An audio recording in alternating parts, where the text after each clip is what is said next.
Sislos TV.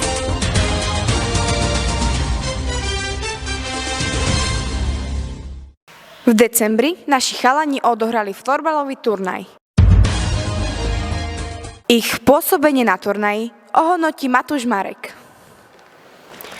Celkovo sme hrali dva zápasy.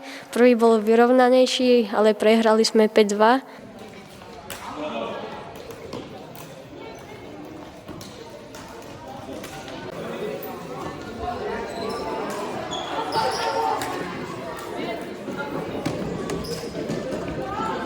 A v druhom sme prehrali 12-3, ten bol už horší, ale snažili sme sa ale nevyšlo to.